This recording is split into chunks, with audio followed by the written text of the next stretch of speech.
Madison High School with JP Dragas from Madison, who finished with 28 points following a 70-58 win over Berkshire. JP, third quarter, you guys really got things going. What changed for you out on that court to be able to, kind of turn things around and get back into this game and eventually win? Yep, I think we started out really slow defensively. Weren't sticking to our principles.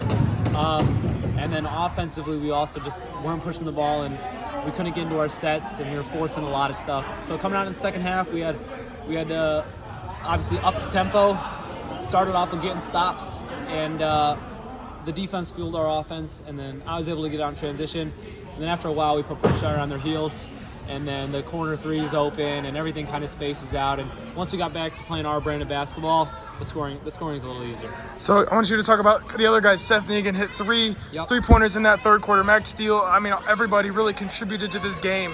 Kind of filling that void for you guys that you've kind of struggled with, here and there throughout this season. How nice was it and comforting was it for you to be able to have that kind of support on this big night for you guys? I think that's our identity. We don't always play to our who we are, and that's our problem. We got to work on being more consistent. But the second half was our brand of Madison basketball, and those guys can make shots, but it depends on if are we pushing the ball, are we making the right decisions, are we making the right passes, and like you said, Seth Negan, we got him on their heels. He knows to get to the corner, and we start playing our brand of basketball. He gets to the corner. He's capable of knocking down those shots. Same with Noah Kreitz.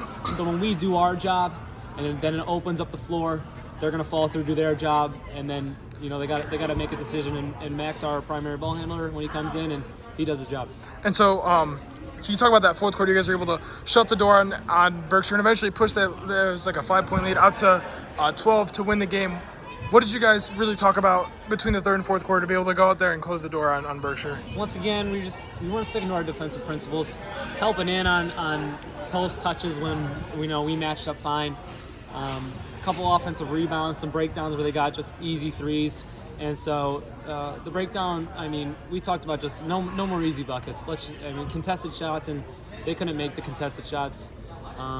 We bodied up in the post. They missed a couple post shots. They knocked down some outside shots, but once we just stuck to what we do best and stopped overplaying, I think that kind of threw them out of their rhythm, and then we were just able to push it out from there. All right, thank you.